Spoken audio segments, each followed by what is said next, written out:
Provérbios, capítulo 22, apenas o verso 6. Vamos ler todos juntos o versículo 6 do capítulo 22 do livro de Provérbios. Todos juntos? Ensina a criança no caminho que deve andar, e ainda quando for velho, não se desviará dele. Olha, Senhor, nós pedimos que o Senhor dispense sobre nós a luz do Teu Santo Espírito, para que compreendamos a verdade da Tua Palavra, sejamos por ela animados, exortados, trabalhados e transformados para a glória do santo nome do Senhor. Amém. Meus irmãos, esse versículo é muito conhecido, é um daqueles que nós citamos de cor, costumamos repetir. Eu mesmo já preguei aqui sobre esse tema, não na perspectiva que eu quero falar hoje, mas é um versículo que requer de nós uma atenção, sobretudo nos tempos que nós temos vivido.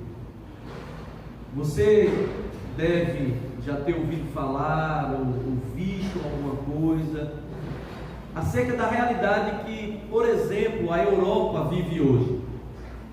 A Europa, berço da reforma, a Europa que acabou se tornando sede do cristianismo. O cristianismo nasce ali na Palestina, mas vai subindo para o norte, depois indo para o ocidente e acaba encontrando em Roma, que era a sede do império, um polo também difusor para as outras partes daquilo que nós chamamos de bacia do Mediterrâneo. E a Europa, que acabou arrastando todo o desenvolvimento e o progresso com as grandes navegações e as descobertas de outros continentes, aquilo que se vivia ali, naquele que nós chamamos de eurocentrismo, o que se vivia na Europa se levava para as outras nações, e o mundo foi, a partir inicialmente da Europa, evangelizado. Fosse o evangelismo de vertente católica romana, fosse o evangelismo de vertente protestante, era uma sociedade que teve como base da sua vida a fé cristã. Ainda que nós saibamos que muitas vezes isso estava só permeando os seus valores, os valores culturais, não era uma fé vivida com temor, mas os valores cristãos permearam toda a cultura europeia, da qual nós somos herdeiros. Só que com o advento do racionalismo, aquela Europa de base cristã, nos seus valores, e eu vou insistir, não era necessariamente a fé como nós cremos, uma fé de piedade e de santidade, mas eram valores que estavam impregnados na sua cultura, na democracia que nós herdamos, nas formas de governo, nas relações nacionais, ou internacionais.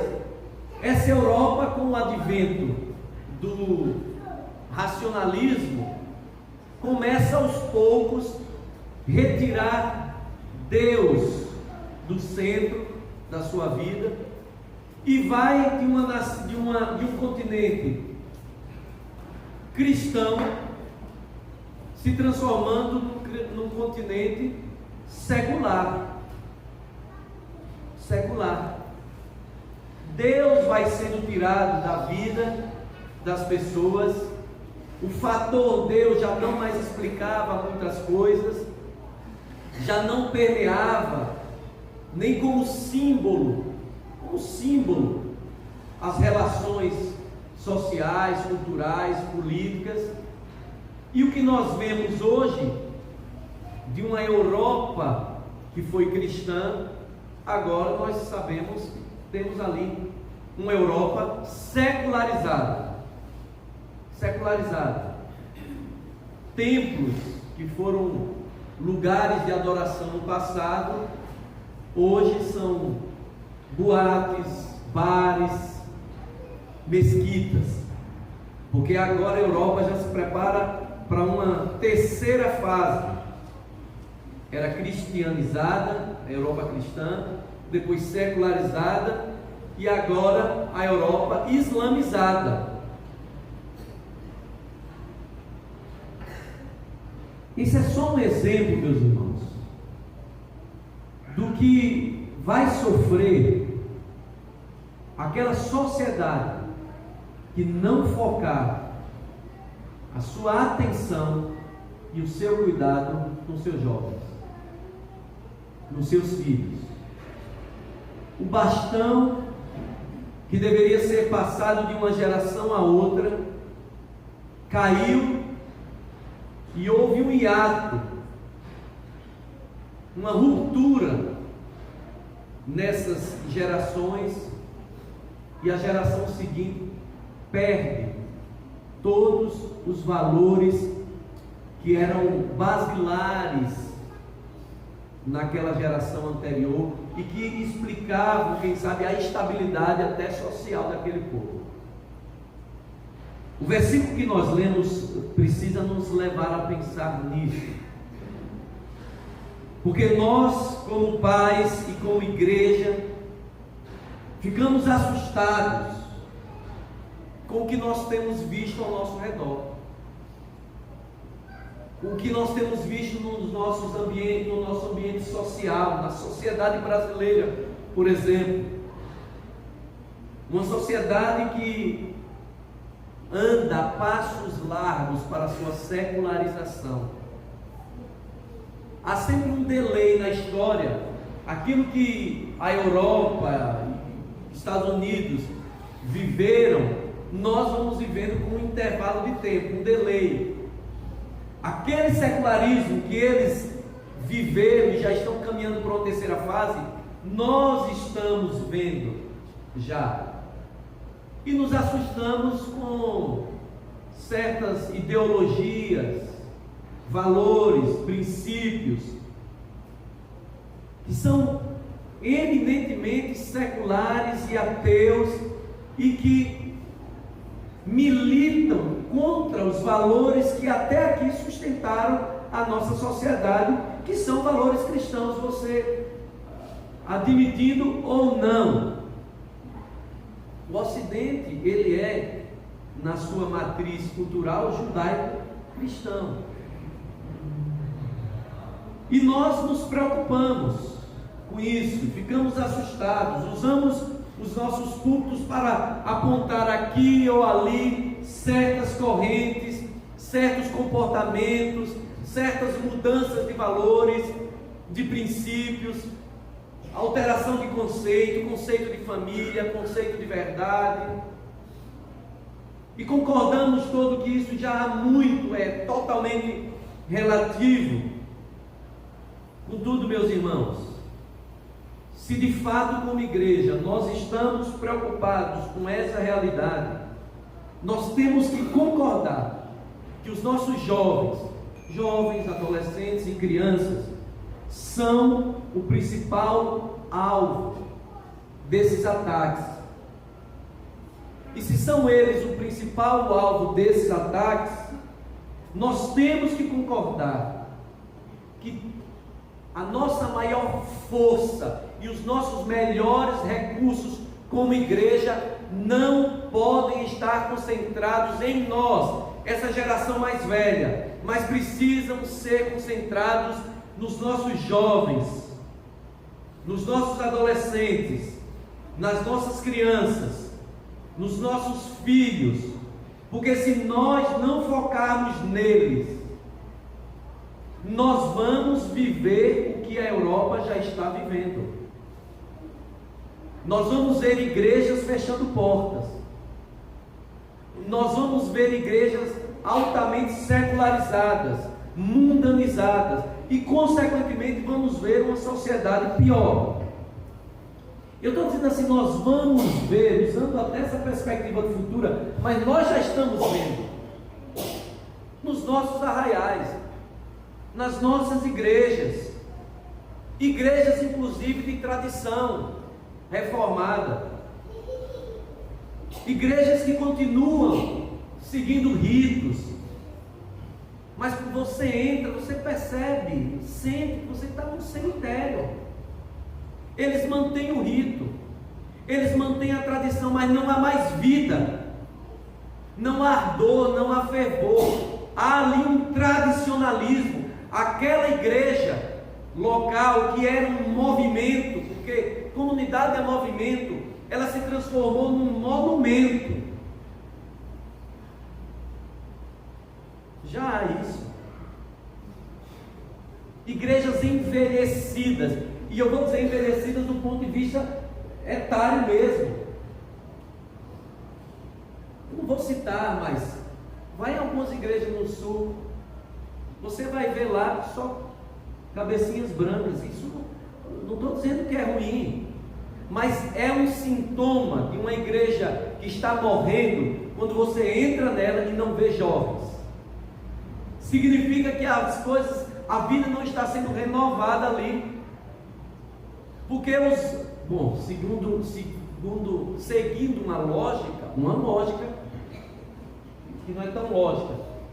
A ideia é que os velhos vão primeiro, os jovens vão ficar, e eles serão a nova liderança da igreja, eles serão os futuros pastores, eles serão aqueles que vão virar adulto, e o ciclo continua, eles passam para uma outra geração. Então, é sintoma de uma igreja que está em declínio, de uma igreja que está em decadência, quando nós olhamos para essa igreja e não vemos jovens, quando nós olhamos para essa igreja e não vemos crianças, quando nós olhamos para essa igreja e não vemos adolescentes, quando nós não vemos nessa igreja um vai e vem da juventude. Olha a nossa igreja, um exemplo. Quem dá o ânimo, a vivacidade, são os nossos jovens, não somos nós, cabeças brancas aqui, para os que têm cabelo. Quem dá vivacidade são os nossos jovens, isso é natural. E você que é mais velho, não fique melindrado com isso não, porque isso é um processo natural. Imagina o nosso louvor sem a nossa juventude, que tristeza não ia ser. Nós temos instrumentos musicais, nós temos a juventude aqui, alguns jovens mais jovens, outros jovens mais maduros, mas estão cantando, animando a igreja. Eu particularmente acho uma tristeza nós chegarmos numa igreja e na hora do louvor fazermos a capela, tendo instrumentos e tendo gente que toca. É triste, tem alguma coisa errada.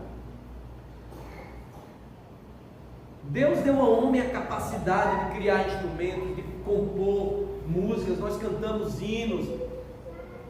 Isso dá um gás, um ânimo. Então nós temos jovens e nós vemos a vivacidade da igreja, porque nós que somos mais maduros, um dia estivemos no lugar deles. Não foi isso? Não era um ciclo natural? Mas é sintoma de uma igreja em declínio, é sintoma de uma igreja adoecida, de uma igreja que vive um ministério de manutenção e não ministério de expansão, de ir, quando nós não notamos juventude nessa igreja, mocidade. E o texto que nós lemos, o versículo que nós lemos, faz cair sobre nós, adultos, pais, o grande e o maior peso de responsabilidade por mantermos o ciclo de vida na igreja. não é sobre os jovens, não é sobre os adolescentes, não é sobre as crianças, que a Bíblia faz pesar uma responsabilidade de vida na igreja. Ainda que os jovens, adolescentes e crianças tenham a sua responsabilidade, a Bíblia diz que o peso de fazer com que o bastão continue passando de mão em mão está nos adultos, nos pais da igreja. Porque nós precisamos ser, para esta juventude, modelo de espiritualidade, modelos de vida, guias espirituais. O autor da carta aos Hebreus diz assim: sede submissos aos vossos guias, pois velam pelas vossas almas.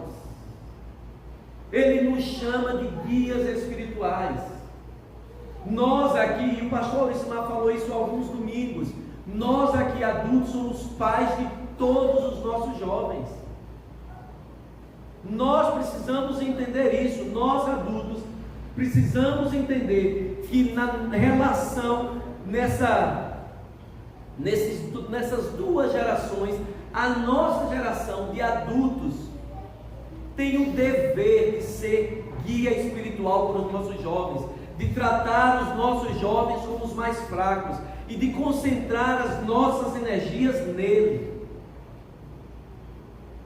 Se for preciso um dia escolher entre a minha vontade, o que eu quero, o meu gosto pessoal e o alimento dos nossos jovens, as necessidades dele, nós precisamos optar pela necessidade dos nossos filhos.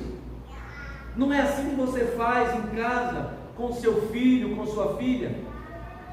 Se você precisar escolher entre a sua vontade, a sua necessidade básica para ser suprida e a necessidade do seu filho, você não vai ter dúvida de que primeiro você vai sustentá-lo, ainda que você sofra as consequências. E é essa ideia que precisa ser vivida na igreja. O texto diz: ensina a criança no caminho. Não é ensina a criança o caminho, é esteja você que é adulto, que é pai, que é mãe, que é guia espiritual, no caminho, para que a criança veja você seguir no caminho. Você está dentro dele, você vive isso, e a sua vivência inspira as outras gerações. Portanto, meus queridos irmãos, a igreja que verdadeiramente está preocupada com isso, a igreja que está com os olhos abertos para essa responsabilidade, ela precisa entender que as crianças, adolescentes e jovens não são um apêndice. Não são um apêndice. Não podemos, meus irmãos, por falta de sabedoria, por vaidade, por teimosia, nós adultos, estou falando para nós, permitir que o abismo natural de gerações se torne maior do que deve ser. Somos nós adultos que temos a responsabilidade de construir pontes entre esses abismos. E aqui eu quero abrir um parênteses. No dia... qual dia? No dia 6 de maio, no dia 6 de maio, nós teremos uma atividade da UPA e da UNP, que vamos tratar justamente sobre isso, falar sobre abismo de gerações, um encontro de pais e filhos, dia 6 de maio, e no dia 29, próximo sábado, nós teremos um culto jovem, todo conduzido pelos jovens.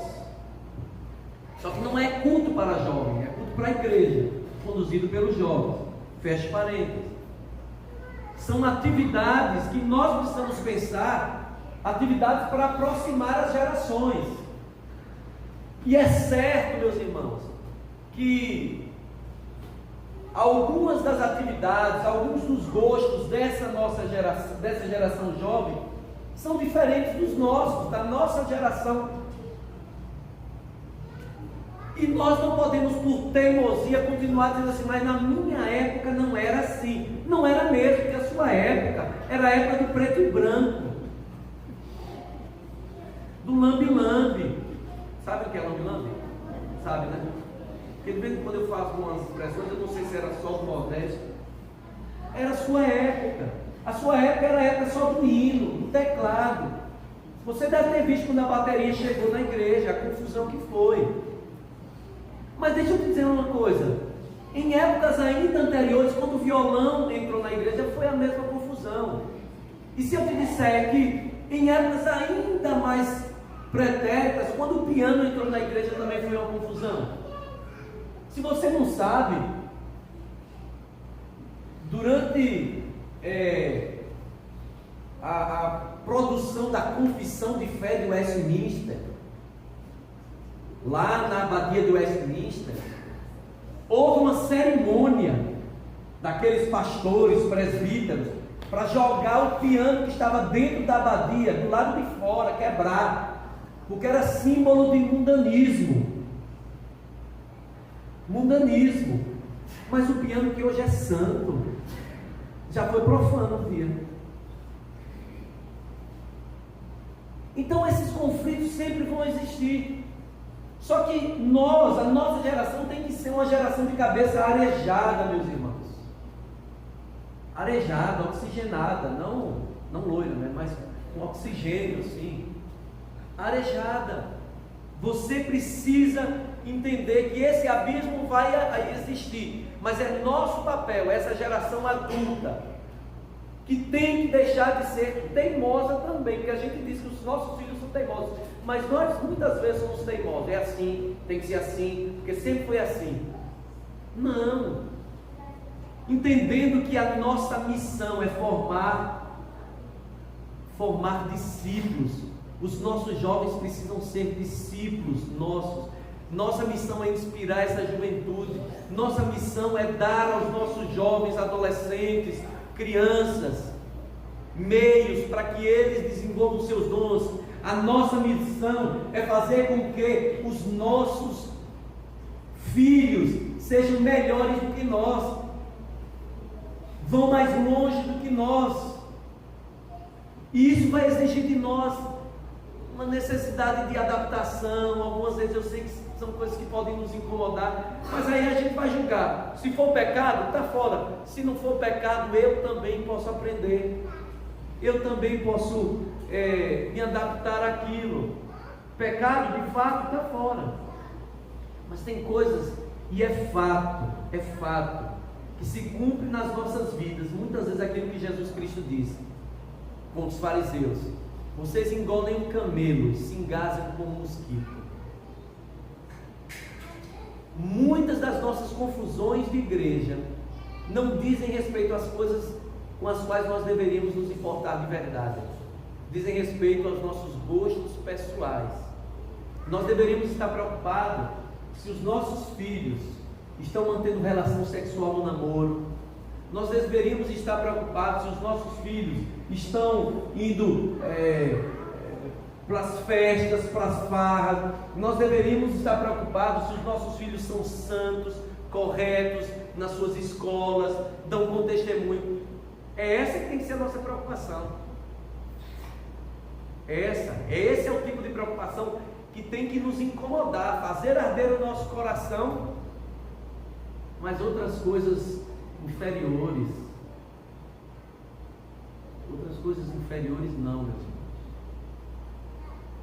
Nós temos a responsabilidade de sermos guias espirituais para os nossos filhos, de construir pontes, de sermos inspiração para eles. A igreja que está preocupada com essa verdade entende que tem responsabilidade de formar sucessores. E se nós queremos formar sucessores, nós não podemos achar que vamos perpetuar Joaquim para o resto da vida, vamos perpetuar Renê para o resto da vida. vamos perpetuar o Walter, vamos perpetuar os diáconos. A gente precisa querer ver essa juventude brotando e vendo líderes, vendo vocações se levantando aqui. Mas para que isso aconteça, nós precisamos entender a linguagem dos nossos filhos. Entender. Alguma coisa incomoda, ao invés de brigarmos, de fazermos confusão, chama o jovem, vamos sentar. Por que você está falando isso? Me explique, queira entender. Isso na igreja, mas isso também na criação dos nossos filhos. E a gente não perde a autoridade. Tem horas que a gente ordena, tem horas que a gente dialoga. Eu faço isso lá em casa. Algumas vezes eu falo, peço alguma coisa, aí tenho aquela, começa a ponderar. Ei, pai, eu não estou consultando, não, estou ordenando. Ordem. Agora tem outras horas que a gente ouve, também recua. A igreja que está preocupada com essa realidade entende então que seus melhores e maiores recursos precisam ser investidos nessa geração. Eles precisam ser o centro das nossas atenções. Nós não podemos tratar os nossos filhos, os filhos da igreja, como um estorvo. Como um estorvo. Eles são o centro, precisam ser o centro das nossas atenções. Sabe por quê? Porque se seguir um fluxo natural, nós vamos morrer antes. E eles precisam perpetuar esse trabalho até que Cristo venha. Você precisa olhar para essa juventude, a juventude da nossa igreja, os seus filhos, e ter a esperança de que esta geração vai continuar, e vai continuar passando o bastão até que Cristo venha.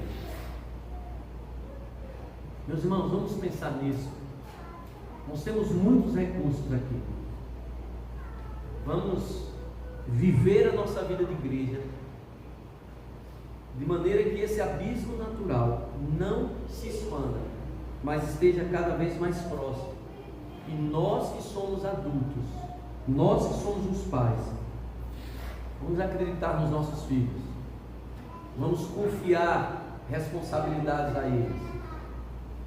E há sempre aquela ideia de que a minha geração foi melhor em qualquer lugar. A minha turma de formação foi melhor do que as atuais. Sempre é isso. É bobagem. Ah não, porque na minha época era diferente. Era nada. Você errou muito. Você aprontou muito na igreja. Você aprontou muito fora da igreja. Então não vem com esse discurso de que a minha época era melhor, não. Não foi, eu aprontei, eu perturbei muito na minha igreja.